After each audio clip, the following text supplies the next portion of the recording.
நண்பர்கள் அனைவருக்கும் வணக்கம். நாம் இப்போ இருக்கிற இடம் வந்து பார்த்திங்கன்னா, அரியலூரிலிருந்து நொச்சிக்குளம் அப்படிங்கிற ஒரு கிராமத்துக்கு போகிற வழியில் இருக்கிற ஒரு பழமையான கோயிலுக்கு பக்கத்தில் தாங்க இருக்கிறோம்.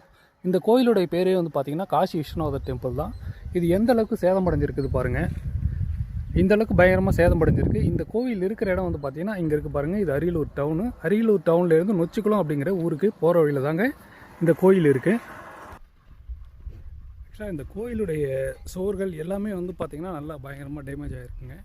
இது பார்த்திங்கன்னா ராஜகோபுரம் உங்களுக்கு தெரியும். இங்கேருந்து பார்த்தாலுமே இங்கே வந்து பார்த்திங்கன்னா கோயிலுக்குள்ளார இருக்கிற சின்ன சின்ன கோபுரங்கள் இது வரைக்கும் பார்த்திங்கன்னா இது எல்லாமே கோயிலுடைய உள்கட்டமைப்பு. இப்போ இதுலேருந்து ஒன்று இதுக்கு பின்பக்கத்தில் வந்து பார்த்திங்கன்னா இங்கே நல்லா பயங்கரமாக டேமேஜ் ஆகிருக்கு பாருங்கள். இங்கே பார்த்திங்கனாலே கேது நிறைய அந்த கோயிலுடைய பழைய சிதிலம் முடிஞ்ச கட்டடங்கள்லாம் இருக்குது. இன்னும் இந்த கட்டடங்கள்லாம் பார்த்தாலுமே உங்களுக்கு தெரியும் பாருங்கள். இது எல்லாமே நம்ம ரோட்டுக்கு மேலேருந்து எடுக்கிறது. இப்போ கோயிலுக்கு உள்ளே போயிட்டு பார்க்கலாங்க எப்படி இருக்குது அப்படின்னு சொல்லிட்டு.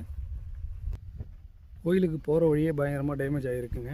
இங்கே பாருங்களேன், இதுதான் கோயில் உள்ளே இருக்குது. இதுக்கு நம்ம போகிறதுக்கு இப்படி தான் போக வேண்டியதாக இருக்குது.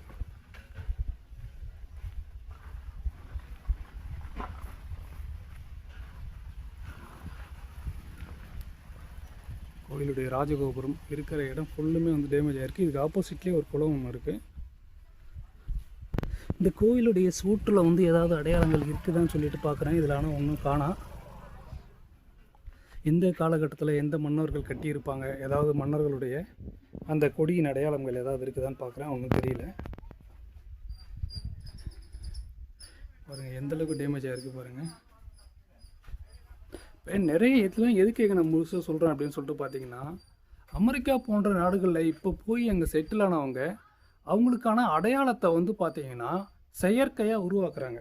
ஆனால் நமக்கான அடையாளங்கள்லாம் வந்து பார்த்திங்கன்னா இயற்கையாகவே வந்து கொடுத்துருக்குறாங்க.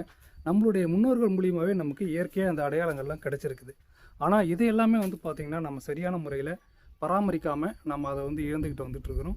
இங்கே பாருங்களேன், இது மாதிரி ஒரு உயரமான தூண்கள் இதெல்லாம் இருக்குது. இங்கே பின்னாடி பாருங்கள், தனித்தனியாக ஒரு கடவுளுக்கும் கோயில்கள் வந்து இருந்திருக்குது. இந்த கோயில்கள் எல்லாமே சிதலம் அடைஞ்சிருக்கு. இப்போ அதே மாதிரி இங்கே இருக்கிற இந்த தூண்கள் கட்டமைப்புகள் எல்லாமே வந்து பார்த்திங்கன்னா இடிஞ்சு விடுற கண்டிஷனில் இருக்குது. இங்கே பாருங்கள், உங்களுக்கே தெரியும். இதே மாதிரி உள்ளே போயிட்டு பார்த்தோம்னாலுமே நிறைய இருக்குது. ஃபுல்லாக இதை வந்து ஒரு குப்பைக்கூடமாக ஆக்கி வச்சுருக்காங்க. இங்கே பாருங்களேன், இது மாதிரி கட்டமைப்புகள்லாம் வந்து இந்த அளவுக்கு வந்து இடிஞ்சு போய் சேதமாக இருக்குது. இதை வந்து நம்ம புதுப்பித்து புனரமைக்கலனாலும் பரவாயில்ல, இந்த இடத்த சுத்தமாக்கி க்ளீனாக வச்சுருந்தோம்னாலே மக்கள் வந்து ஓரளவுக்கு இந்த இடத்துக்கு அதிகமாக வருகை தந்து இந்த இடத்த வந்து பார்த்திங்கன்னா உயிர்ப்புடன் வச்சுருக்க உதவுவாங்க. ஓகே நண்பர்களே, இந்த வீடியோ உங்களுக்கு பிடிச்சிருந்தா உங்களுடைய நண்பர்களுக்கு இந்த வீடியோவை மறக்காமல் ஷேர் பண்ணுங்கள். தேங்க்யூ ஃபார் வாட்சிங்.